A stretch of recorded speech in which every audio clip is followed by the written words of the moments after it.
one of the tactics, one of the dastardly tactics of this trend, and that is to accuse us of preaching hatred and violence. They've coined the term transphobia.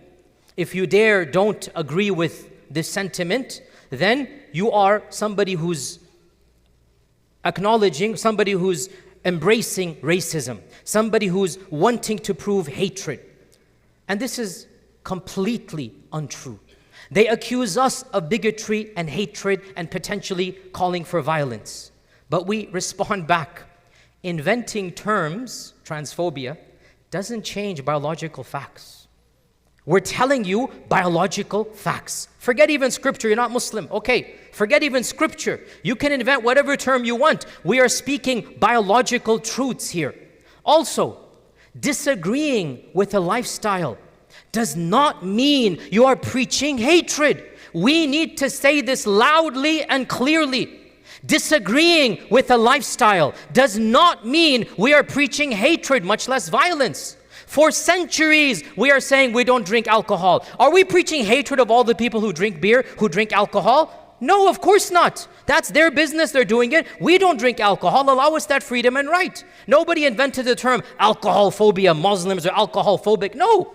Our preaching of our morality does not mean we are preaching hatred, much less violence. That is your imagination. That is your false accusation. And it is there is nothing further from the truth. You have your lifestyle choices. Allow us to have our lifestyle choices as well. And we speak out against it, not only because we are believers in a higher power, but because we genuinely believe this is harmful, this is dangerous. If a young man or woman said, I want to cut my hand off, what would you say?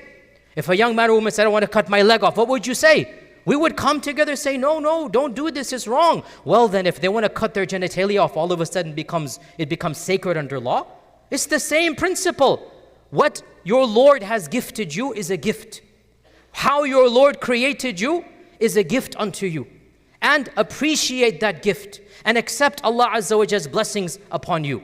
In the end of the day, brothers and sisters, we cannot force anybody to do anything. But we will draw the line when it comes to our rights, when it comes to our preaching, and especially when it comes to our children. Do whatever you will, you have to answer to your Lord.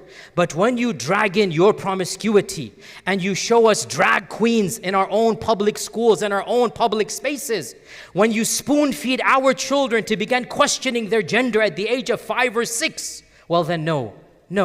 We are not the ones preaching hatred. You are the ones preaching indoctrination. You are the ones spreading immorality and filth in places where you are not welcome. Do as you please in your personal lives, but leave our children out of it.